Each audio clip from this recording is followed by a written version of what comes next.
Welcome to Showing Up Solo with Hannah and Nicole, your guides to navigating online marketing for your business.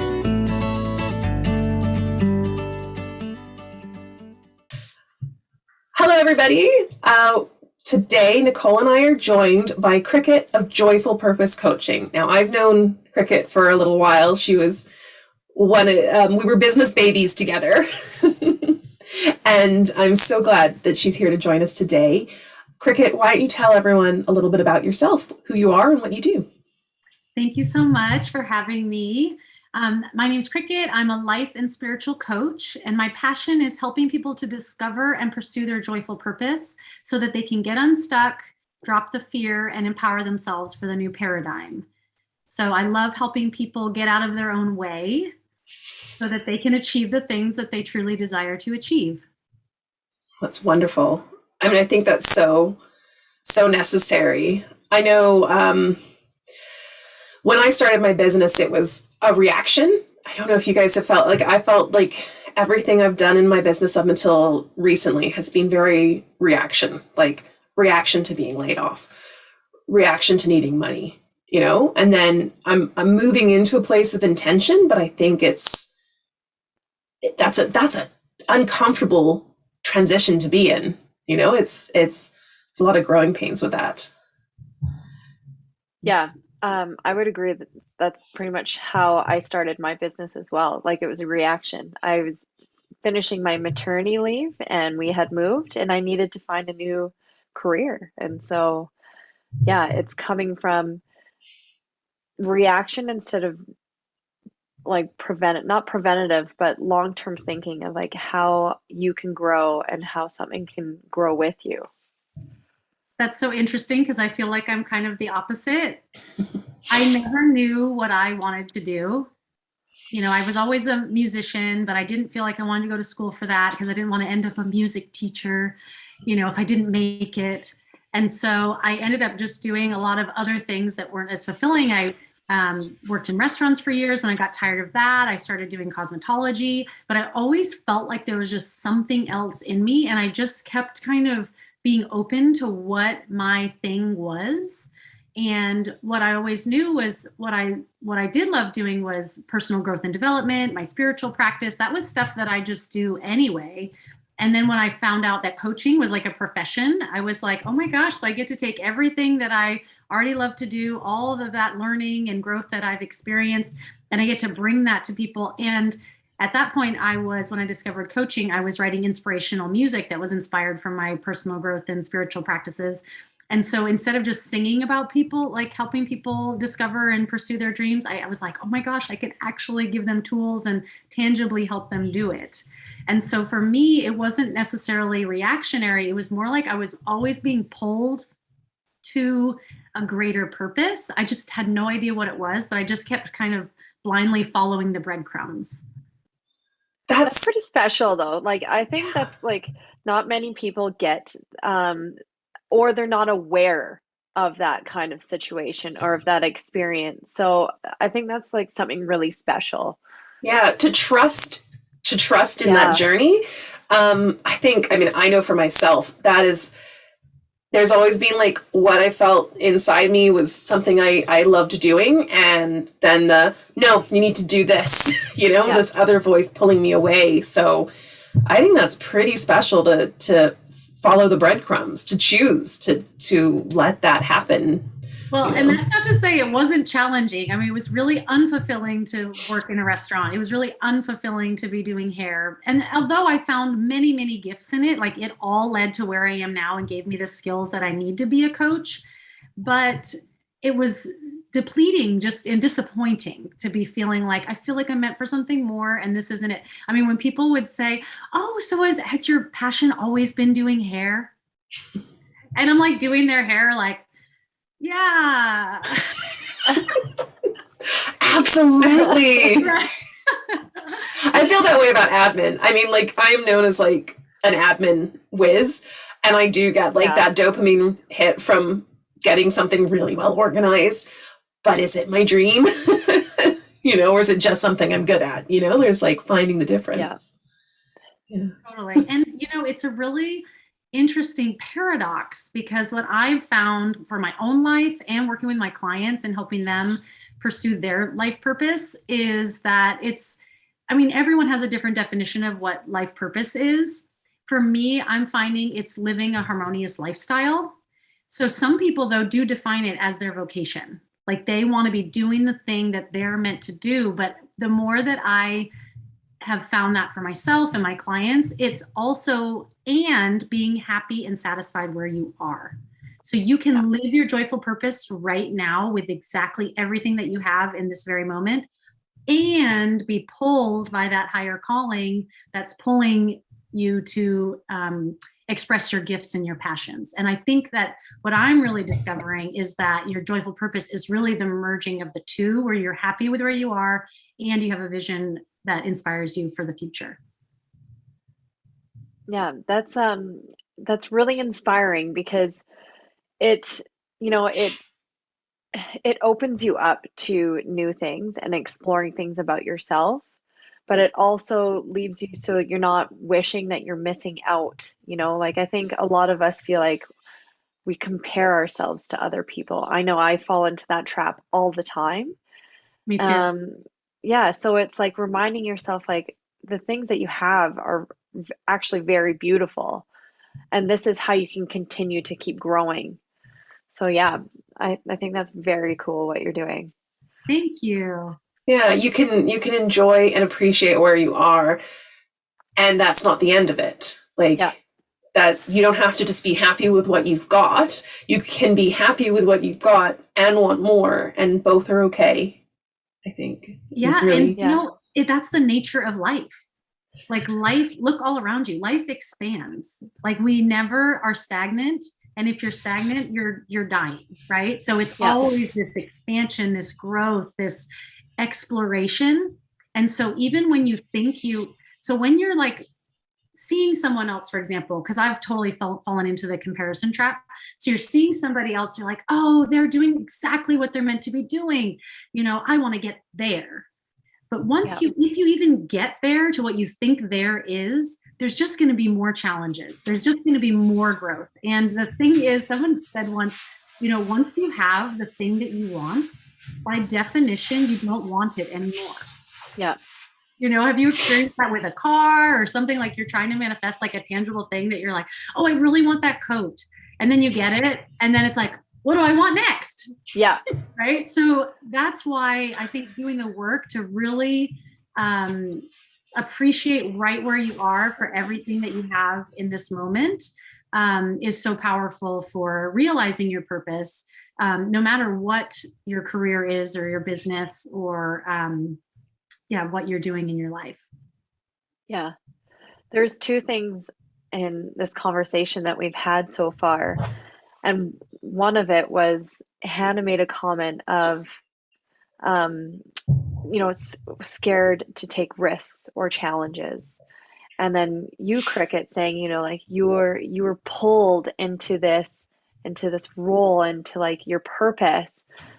And I thought, is it that we're all being pulled into our purpose, but our mind goes, wait a minute, we shouldn't do this. Like this is too big of a risk. We shouldn't do this. You need to like go the safe route. And I think that's a lot of times what we do. Our brains want to keep us safe. Yeah. But I do believe that we are all being pulled. And I think more people are waking up to that, and more people, especially after COVID, so many people are switching careers and like waking up to, oh my gosh, I'm not happy. I'm not fulfilled. I'm not doing what I want. And so they're being pulled to answer that call. My first solo album, I titled The Calling, because I felt like me sharing my music and my songs was something that I was like, okay, I'm ready to answer the call. Like I said, I was pursuing all these other things that wasn't my music or my calling. I'm like, okay, I'm ready to answer it. So when you feel ready to answer that call, guess what? It's really freaking scary. And I think it's designed to be that way because, like I said, our brains want to keep us safe. They want to keep us with what is familiar and doesn't take risks for us to survive.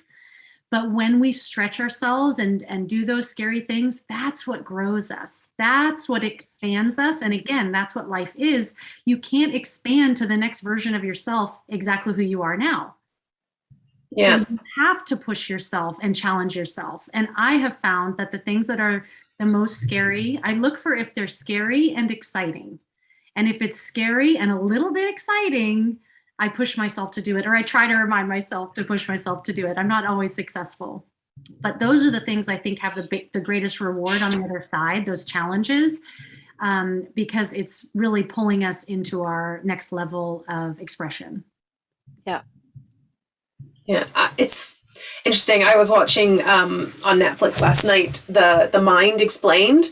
They put and there was one about teenage brains, and the teenagers are always taking risks, because it pushed you outside of the den back in the day, right? Got you finding some mates and everything. But they're it's very much about they're more likely to take a risk when there's people watching, and when you hit 25, that kind of starts to die down. Your dopamine level, when you get a hit of dopamine, it's less than it is when before that age. And I was just thinking, because of the risk taking, right? I think the older we get, the less comfortable we are with those risks. And I suppose chemically the reward is lower, but it's not that it doesn't stop, right? Your brain is plastic. It can move and it's moldable, right? So even though it's a little harder to mold it, there's still chance to change it. Just it takes a little bit more oomph on your side, right? A little more commitment. And I just find it fascinating because I think that's why people need guidance, support from people like you, Cricket, to make that kind of change, because it's harder the further along you get, right? I think you're right. As we become adults, we kind of know the consequences of risks a little bit more. We maybe have more to lose. So, and that's really interesting about the dopamine. I've never heard that before. Yeah, that's quite interesting. And it doesn't mean you can't get a good hit of dopamine, but it just, I thought that was an interesting one, is that the reward for taking risks kind of lowers as you get older, but that the chemical reward, but the reward you get on a day-to-day basis is so much greater. But that can be what might be getting in the way of people taking that step. Yeah. Well, and I think too, when people there's more time in between the risks, they kind of it's like you said, Hannah, their dopamine hit is less, right? So their brains don't remember oh, when I took this risk, it was really awesome. It really paid off. So because they get so accustomed to comfort and what feels good and what they know is safe. So then, when an option comes by that they could take a risk on, it's do I really want to leave my safe zone? Is this really going to pay off? It probably would pay off. It's what Cricket said. If it's a little scary with a little bit of excitement, most times it probably will pay off. Sometimes it doesn't, but those are also learning experiences. Yeah. What's the cost of that joy, I think, right? Because you're in a job that you don't necessarily love. It's not bringing you joy, but it's giving you enough to keep a roof over your head. It's giving you enough to have a full belly, but is it feeding your soul? Is it bringing you joy? Is it giving you, is it taking too much of your energy that you so that you don't have it for the other elements of your life? It's, but it's that weighing game, right? And how do you help people move through that if they're kind of stuck? Well, it all begins in the mind. And so I show my clients how their thinking is giving them the results that they have now. And your results are always a result of your thinking. So if we can identify what your thoughts are that are unintentional and kind of on repeat, we all have them, that are happening. That is what's driving your emotions, and your emotions drive your actions, and then you get your manifestations. And so if you want to change the results that you have in your life, you have to start with your thoughts, because that will change how you feel. And then that's where that joyful purpose comes in, because then you get to experience it before it's even manifested.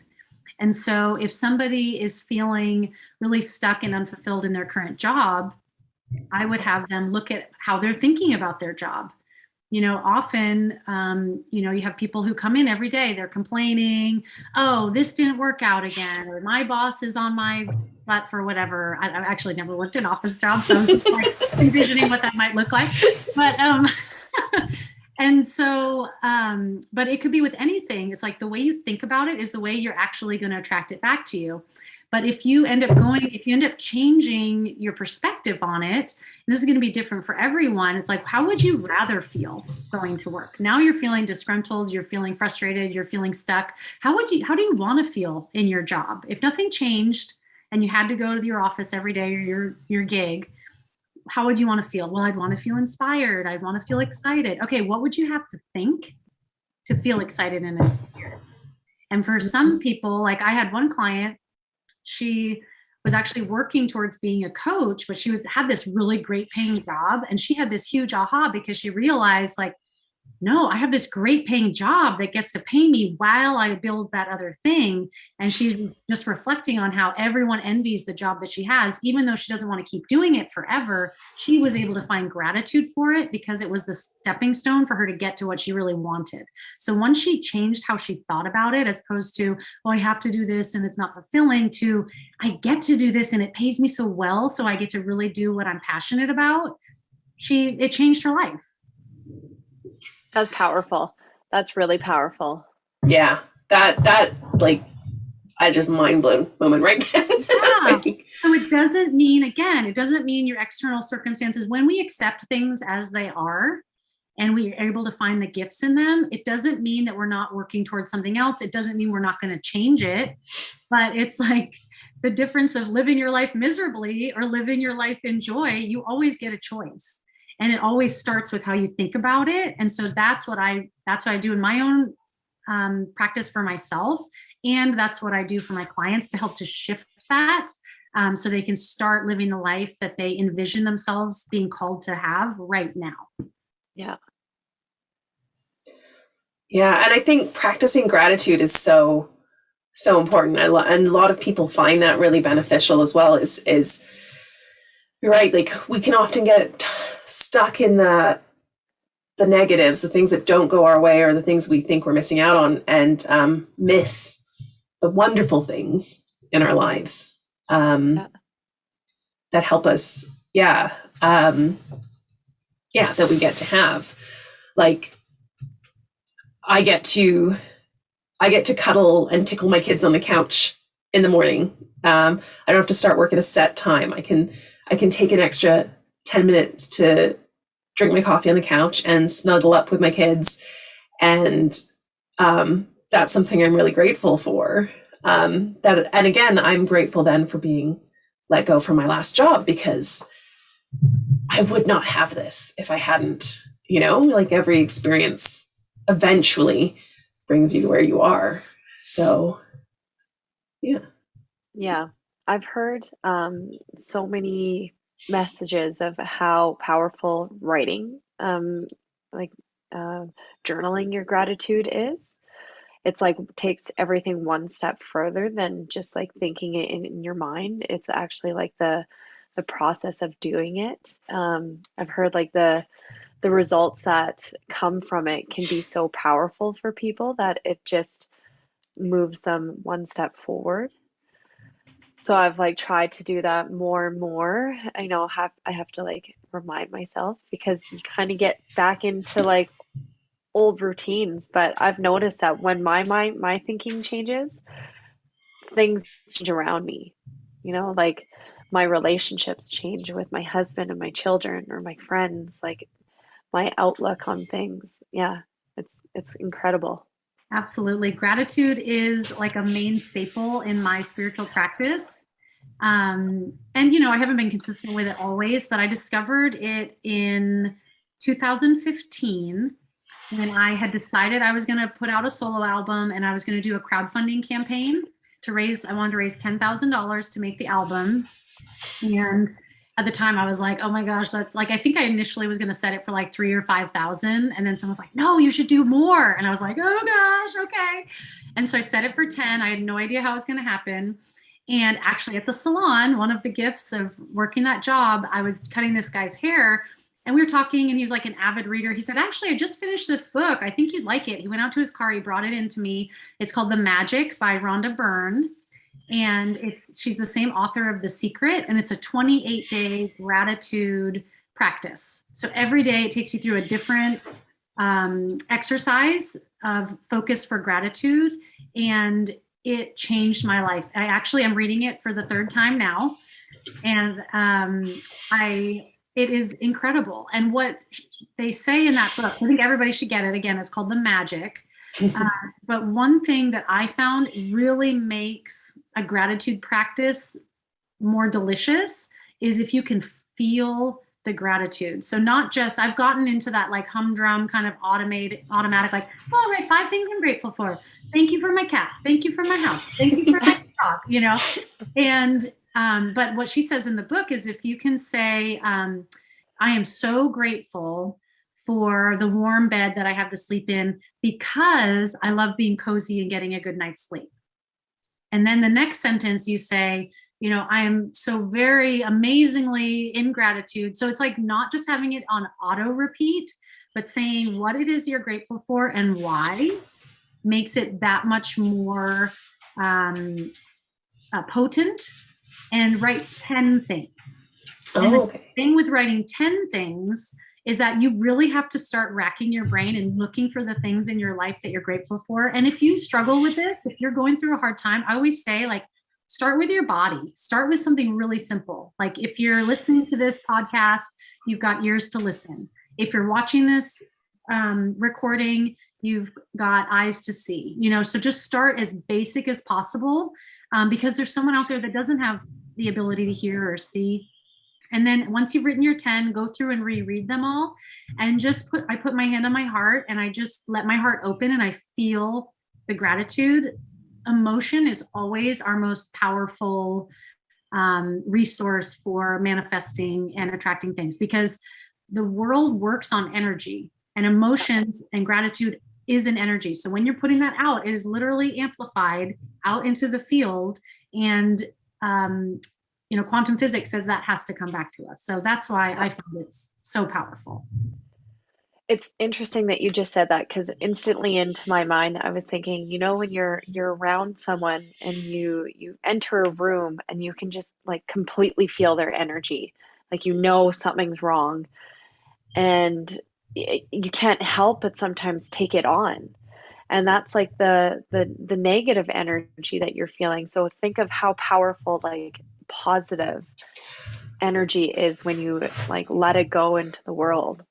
Oh yeah, I've never been like a huge acknowledger of energy up until like recently, but I had a call with a person and I couldn't believe how their energy was really transmitted even just through a Zoom conversation because it just radiated this whole safe space, generous kindness that I left the call like with a long lasting warm fuzzy, like that warm fuzzy feeling.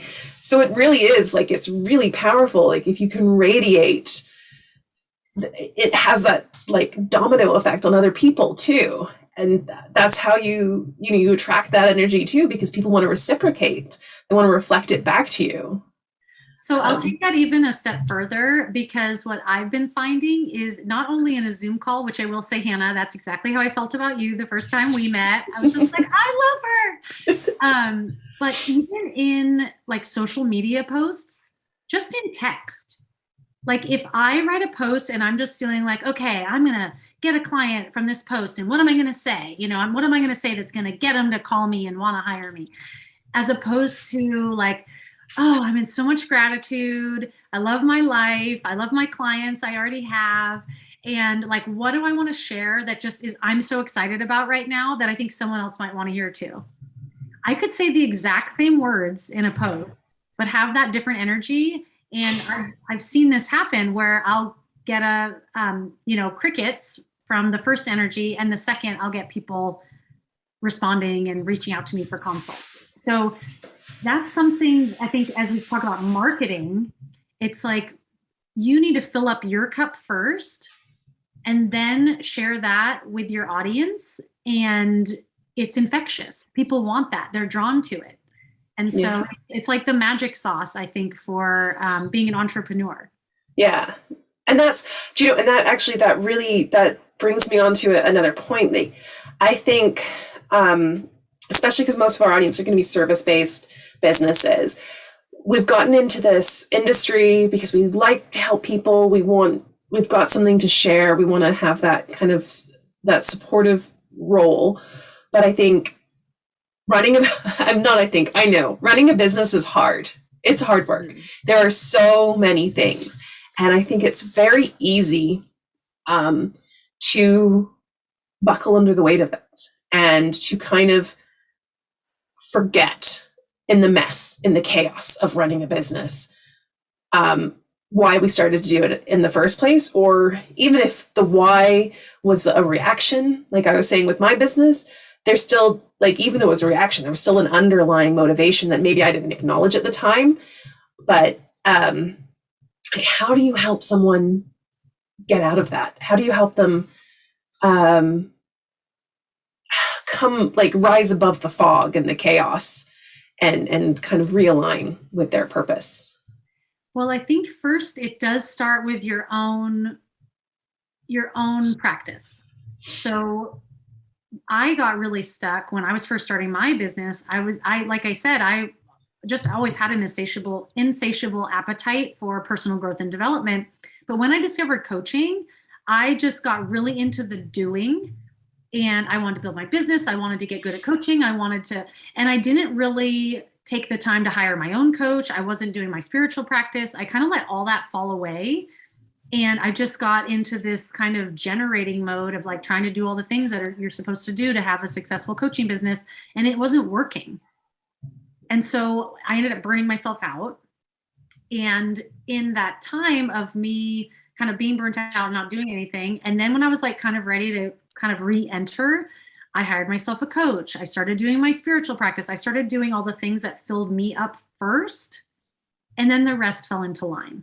So the first thing I would say, whatever it is for you, whether you're spiritual, whether you're not, like if you like to run, if you like to meditate, if you like to, I don't know, whatever fills you up, play music, do those things first, because otherwise you're going to have nothing left of yourself to give by the end of the day, or at least not have it be sustainable for any period of time to have a career at it.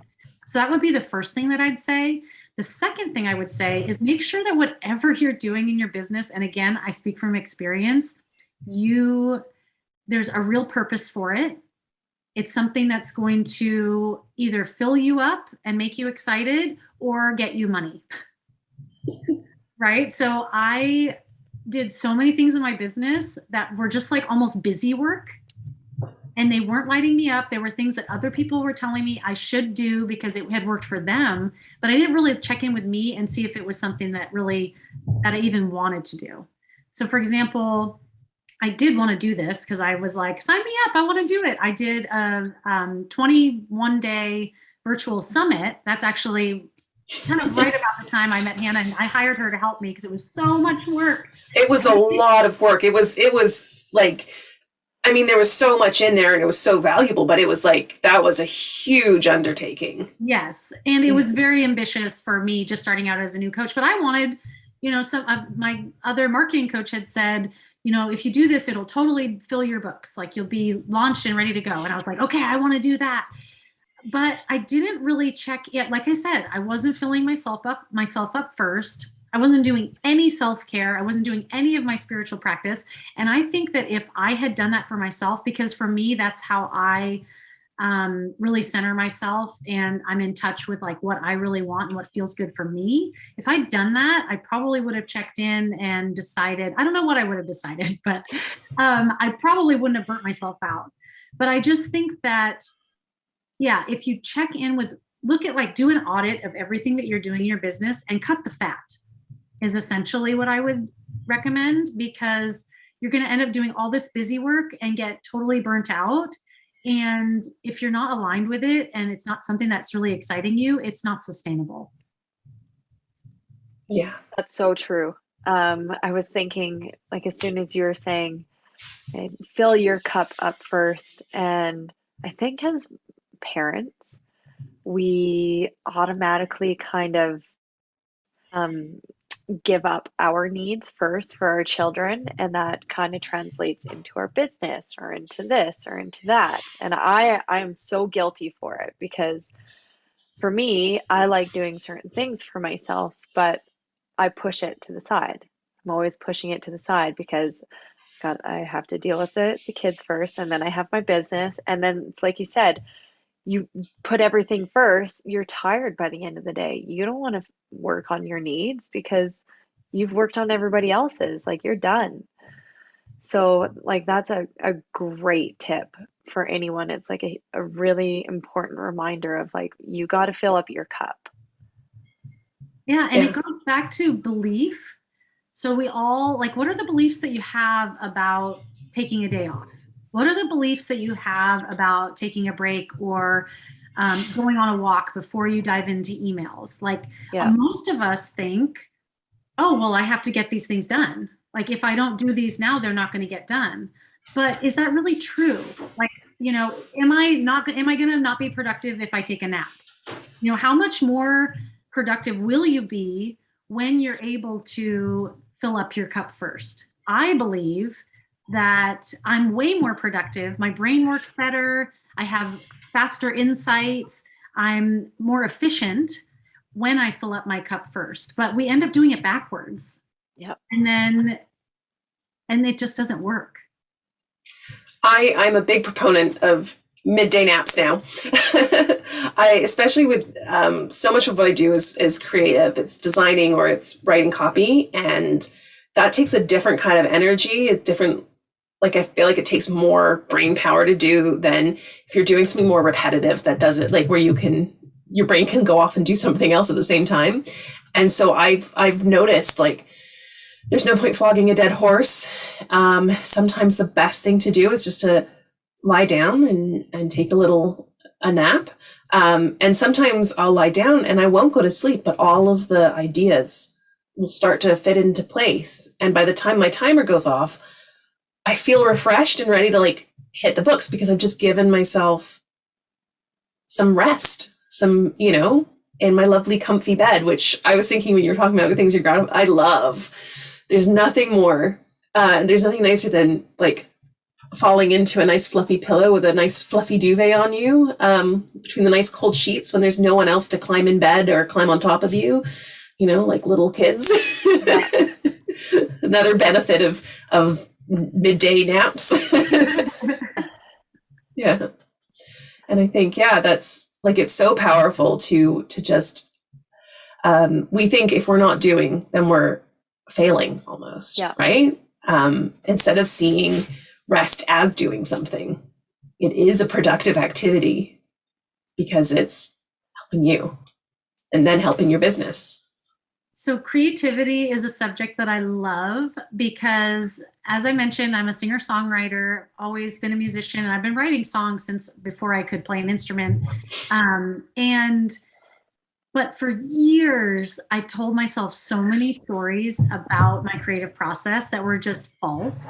And so I'm really fascinated by it now because, again, I used to tell myself these stories. I used to believe that writing songs is hard, or they just hit me over the head. I can't sit down and decide to write a song. It has to just come to me. And and then you can't predict that. So once I changed that story, I started writing a lot. Started writing songs more often. And what I've noticed when I'm, like, my best songs come to me, not when I'm sitting down to write a song. It's maybe I've sat down and I'm playing with it, playing guitar or just playing for fun. And then I go do the dishes. And while I'm doing the dishes, like, a melody will come into my head, or a lyric will come into my head, or when I'm driving in the car or taking a walk. Those are the times when we're not really focused on the doing, that the best ideas, the best inspiration, like our true creativity, can flow. And I Yeah. think that really studies are showing that that's really true. It's like you can focus on something for only so much when you hit a wall, and you just have to let it go, and then it just pops right in. Yeah. Yeah. Well, gosh, Cricket, I mean, so much to think about there. What you've talked about today, I feel inspired to factor in more self-care into my day-to-day. And I think what you do is so powerful and so important and so very, very needed. I think especially for women and people who identify as women. I think there's so much pressure to put yourself last. And so it can be a common trap for us. I think there's a reason, like there's the three of us are all talking together, Yeah. like that we've met each other, we've crossed each other's paths. And so, yeah, I think, thank you so much for sharing with us. Would you like to let anybody who's listening or watching know how to get in touch or how to work with you before we go? Yeah, so you can just go to joyfulpurposecoaching.com, and there you can find, all my social links and everything. I've got a TikTok where I'm sharing affirmation chants that I write to help rewrite your beliefs. I post on Instagram pretty regularly. So go to joyfulpurposecoaching.com, and you can also book a free clarity call. And that's 30 minutes with me just for free to really, we can dive into what beliefs are holding you back and how to rewrite those so you can start living the life that you desire. Wonderful. Yeah, that's special. Thank you so much for having me. This was really fun. Thank you so much for coming. We could have been here for hours, so thank you. Yes, I do think we could have gone on for hours. Maybe we'll have to have a part 2 at some point. So, yes, thank you. Want more from Hannah and Nicole? Make sure to sign up for the Showing Up Solo membership, a monthly membership with guest experts, free resources, and a members-only invite to our live content batching sessions. A wonderful opportunity to meet new people and get advice from Hannah and Nicole live in person. And as always, don't forget to subscribe so you don't miss a future episode. See you next time.